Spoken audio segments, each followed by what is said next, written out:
Dot મૂકવાની છે હવે તો ભાઈ, કારણ કે તમારું આ બીજા ધોરણનું અડધું વર્ષ તો જતું રહ્યું, તો એ પ્રમાણે આપણે ભણી ગણીને હોશિયાર તો થવું પડે ને. બીજા ધોરણની કક્ષાનું જ્ઞાન તો આપણે બધું લેવું જ પડશે, બરાબર ને? તો જ પછી ત્રીજા ધોરણનું જ્ઞાન તમને સરળતાથી આવડી જાય, નહીતર આપણે નહીં. તો ચાલો આપણે પાછો ફટાફટ અભ્યાસ તરફ જઈએ. તો આપણે આજે વિષય ગણિત ગમત લઈએ છીએ અને એમાં આપણને 9મો ક્રમ શરૂ જ છે.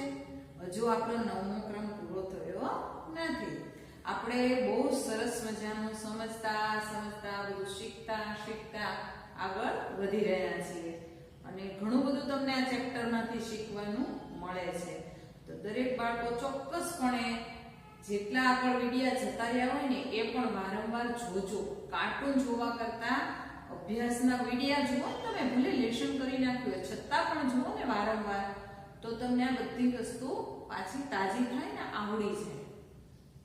સ્કૂલમાં તો કેવું થાય કે તમને મિસ ભણાવે ને લખાવે તો પછી પૂરું, પછી ફરીવાર તો મિસ બોલવાના નથી.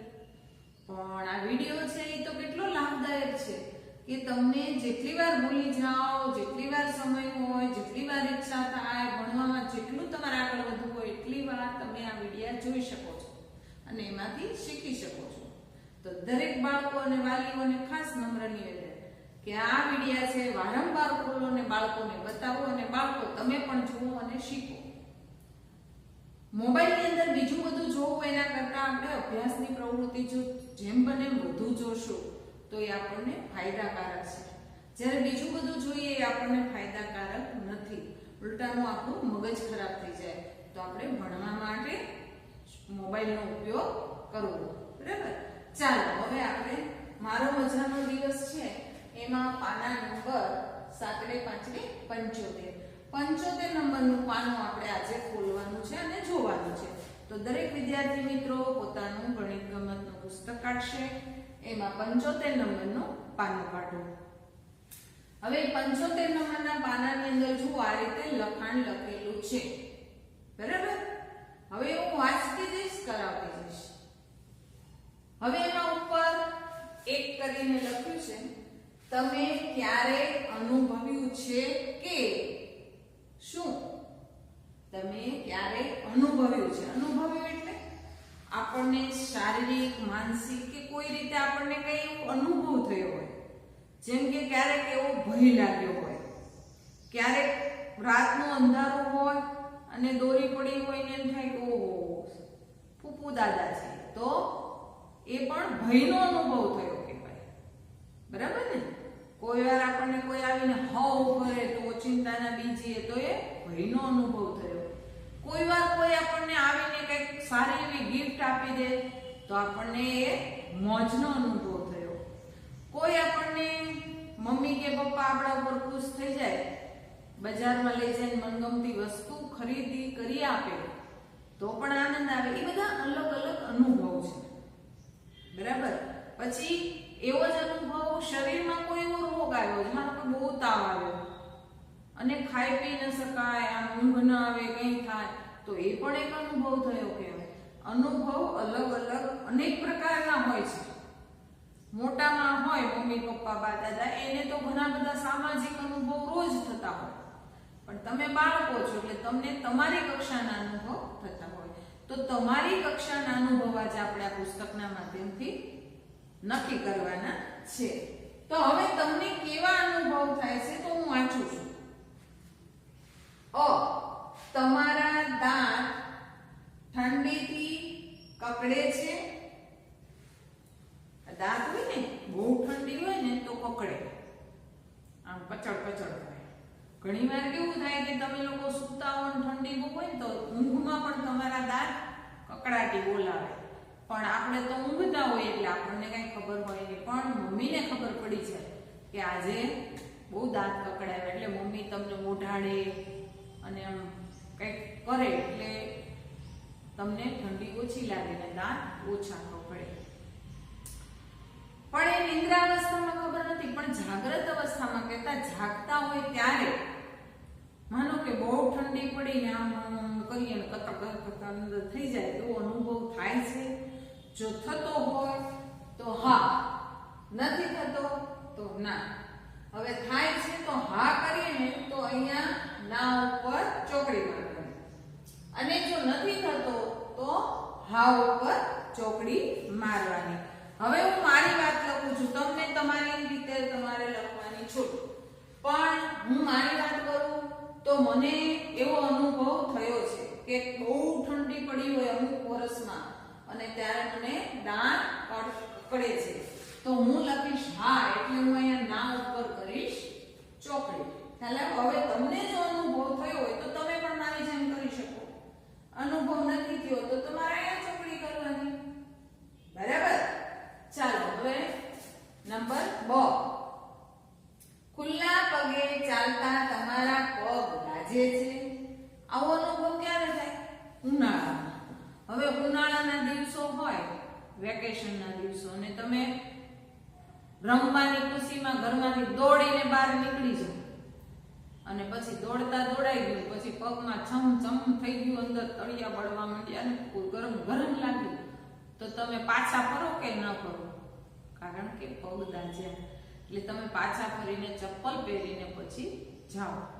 તો આવી રીતે તમને ક્યારે થયું છે કે ઉનાળાની ગરમીની અંદર તમે ખુલ્લા પગે બહાર નીકળ્યા હોય ને પછી પગ તમારા દાઝવા લાગે, એવો તમને અનુભવ થયો હોય તો હા રહેવા દેવાનું અને ના ઉપર ચોકડી કરવાની, અને એનો અનુભવ નથી થયો તો ના રહેવા દેવાનું ને હા ઉપર ચોકડી કરવાની. પણ હું મારું લખું તો મને એવો અનુભવ થયો છે એટલે હું ના ઉપર ચોકડી કરીશ. બરાબર? ચાલો હવે આવ્યા ક. એક મહિનાનું નામ લખો. પણ કયા મહિનાનું?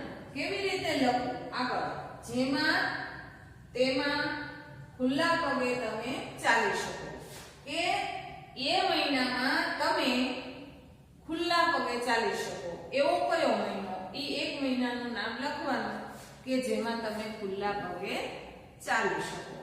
તો એવો કયો મહિનો લેશું? ઉનાળાના મહિના તો લેવાય જ નહીં. ઉનાળાના કયા મહિના આવશે? ગઈકાલે આપણે કહ્યું માર્ચ, એપ્રિલ, મે અને જૂન. આ 4 મહિના તો પગ દાઝે એટલે એ ન લેવાય. પછી જુલાઈ, ઓગસ્ટ, સપ્ટેમ્બર ને ઓક્ટોબર એ આવશે ચોમાસું. તો હવે ચોમાસામાં પણ વરસાદ આવ્યો હોય તો રસ્તા ભીના અને ઠંડા થઈ ગયા હોય તો ખુલ્લા પગે ચાલી શકાય. બરાબર? એવી જ રીતે નવેમ્બર, ડિસેમ્બર, જાન્યુઆરી અને ફેબ્રુઆરી એટલે કે શિયાળાના જે દિવસો છે એમાં પણ રસ્તો ગરમ ના હોય તો ત્યારે પણ તમે ખુલ્લા પગે ચાલી શકો. તો આમાંથી કોઈ એક પણ મહિનો આપણે લખી શકાય. બરાબર? તો આપણે કયો મહિનો લખશું? તો હું તો અહીંયા ડિસેમ્બર લખું છું. શિયાળાનો મહિનો અત્યારે જે ચાલે છે ને ડિસેમ્બર, તો અહીંયા હું લખું છું ડિસેમ્બર.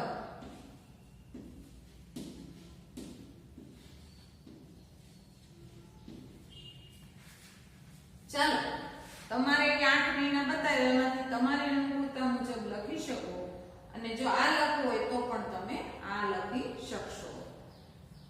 ચાલો હવે અનુક્રમ નંબર 2 અને 2 નંબરની અંદર અ.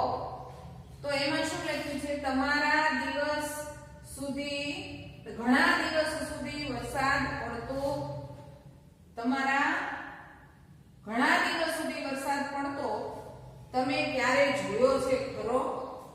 બહુ દિવસ સુધી વરસાદ પડ્યો હોય, એક ધારો અઠવાડિયું પડે એવો વરસાદ તમે જોયો છે? જો જોયો હોય તો હા રહેવા દેવાનું અને ના ઉપર ચોકડી, અને નથી જોયો તો ના ઉપર ચોકડીને હા રહેવા દેવાનું.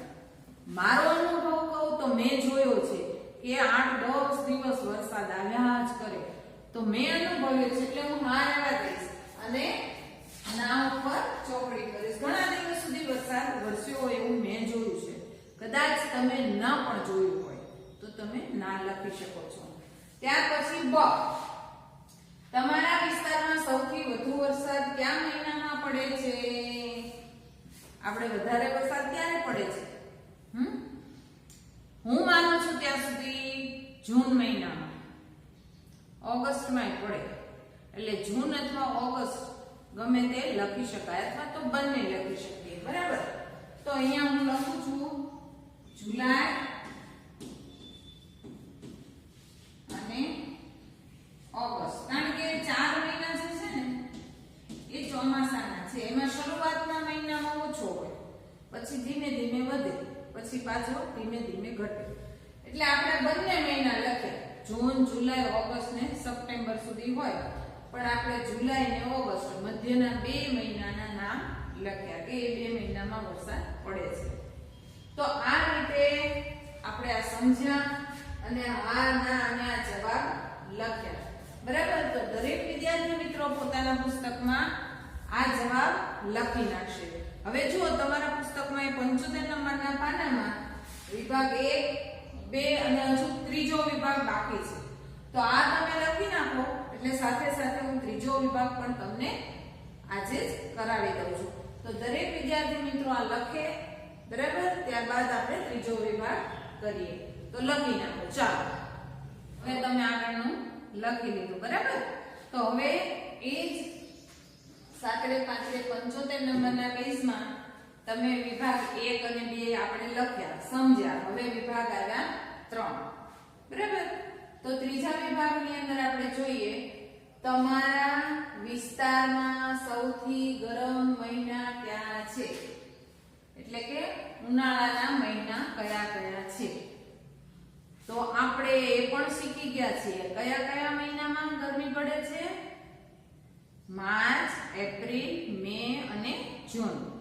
પણ સૌથી વધુ તો એમાં આપણે વચ્ચેના 2 મહિના લેવાના. આ માર્ચ મહિનામાં શરૂઆત થાય એટલે બહુ ન હોય, અને જૂન મહિનામાં તો પછી ચોમાસું અડધો જૂન જાય એટલે બેસી જાય એટલે વાદળા થાય. તો એમાં પણ પૂછું વચ્ચેના 2 મહિના આપણે લઈએ. તો વચ્ચેના 2 મહિના કયા આવ્યા? એપ્રિલ અને મે. તો અહીંયા આપણે લખીશું એપ્રિલ અને મે.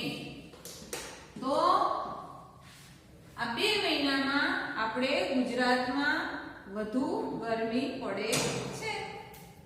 ચાલો, એવી જ રીતે બ વિભાગ, તમારા વિસ્તારમાં સૌથી ઠંડા મહિના ક્યાં છે?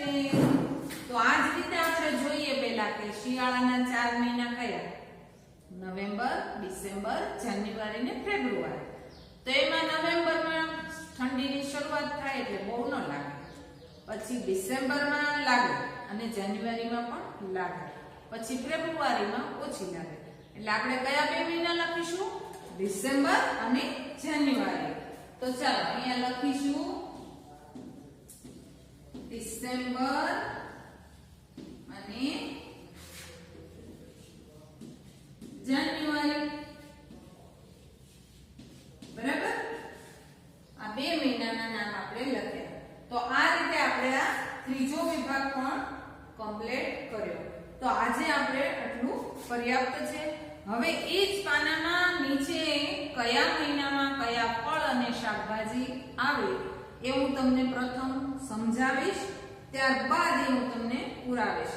પણ એ આપણે હવે પછી નેક્સ્ટ વિડીયોમાં શીખીશું. અત્યારે એટલું બરાબર છે. અસ્તુ. જય સ્વામિનારાયણ. Bye bye. હા, પણ આ લખી નાખજો હો. ચાલો લખી નાખો. Bye bye.